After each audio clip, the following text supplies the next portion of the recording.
Indonesia dan Amerika, hubungan yang diam-diam menentukan masa depan dunia.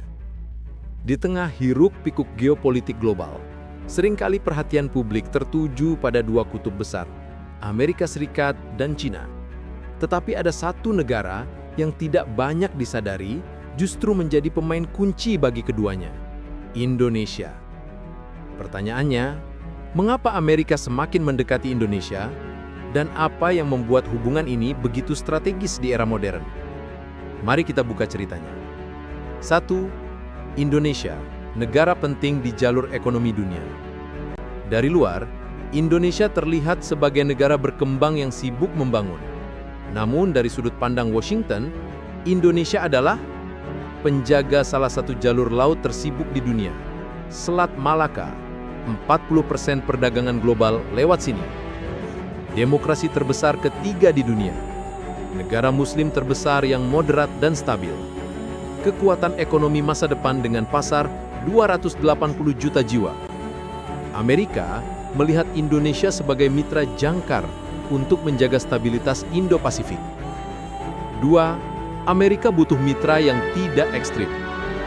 Hubungan AS dengan beberapa negara di kawasan bersifat fluktuatif, kadang tegang, kadang dekat.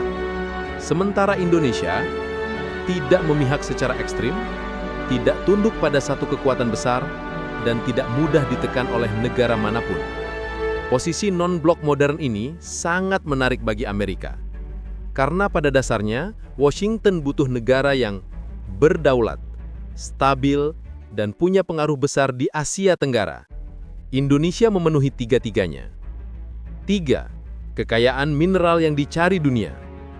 Saat dunia beralih ke mobil listrik, baterai, dan teknologi tinggi, ada satu bahan baku yang menjadi raja baru industri masa depan, nikel. Dan siapa yang punya cadangan nikel terbesar di dunia? Indonesia. Amerika sadar, jika ingin mengurangi ketergantungan pada Cina, jika ingin mengamankan pasokan industri baterai, jika ingin menjaga masa depan teknologi mereka harus mendekat ke Indonesia. Makanya beberapa tahun terakhir, pejabat Amerika bolak-balik ke Jakarta. Mereka tidak bisa mengabaikan kekuatan baru di sektor mineral strategis ini. 4.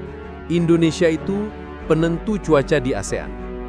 Di ASEAN, ada istilah tak tertulis. Jika Indonesia bergerak, Asia Tenggara ikut bergerak.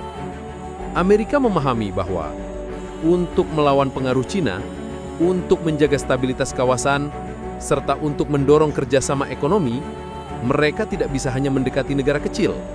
Yang perlu dirangkul adalah Indonesia, poros politik ASEAN. 5. Kerjasama pertahanan yang semakin serius. Banyak orang tidak sadar bahwa kerjasama pertahanan RI-AS kini masuk level strategic partner. Contohnya, latihan gabungan Garuda Shield yang semakin besar setiap tahun. Modernisasi alutsista yang sebagian mendapat dukungan teknologi AS, pertukaran militer, satelit, intelijen, dan keamanan siber. Amerika melihat Indonesia sebagai mitra stabil yang bisa menjaga keamanan kawasan, terutama di Laut Cina Selatan. 6. Indonesia tidak takut bicara tegas. Inilah yang membuat AS semakin menghormati Indonesia. Indonesia bukan negara yang yes man. Kepada Amerika pun, Indonesia sering menyampaikan sikap keras, tolakan terhadap tekanan politik tertentu, penolakan masuknya pangkalan militer asing, sikap tegas bahwa kebijakan luar negeri Indonesia bebas dan aktif, kritik terhadap langkah AS di beberapa isu internasional. Dan bukannya marah, Amerika justru melihat Indonesia sebagai mitra yang autentik, bukan negara boneka. Di tingkat diplomatik, ini sangat dihargai. 7. Amerika sadar Indonesia sedang bangkit. Investasi besar-besaran dari luar negeri, pembangunan infrastruktur, perpindahan ibu kota, penguatan industri hilirisasi, semuanya membuat Indonesia terlihat sebagai rising power. Amerika tidak ingin ketinggalan kereta. Mereka tahu, negara yang tidak melirik Indonesia hari ini akan menyesal di 20 tahun mendatang. Penutup, Indonesia bukan lagi penonton. Di era baru ini, hubungan Indonesia dan Amerika bukan hubungan kecil besar, tetapi kemitraan strategis dua negara yang sama-sama berkepentingan. Amerika butuh stabilitas Asia Tenggara. Amerika butuh mitra yang kuat, moderat, dan berpengaruh. Amerika butuh pasokan mineral masa depan. Amerika butuh teman yang tidak ekstrim dan bisa dipercaya. Dan Indonesia? Indonesia butuh kerjasama yang saling menguntungkan untuk mempercepat lompatan ekonomi, teknologi, dan pertahanan.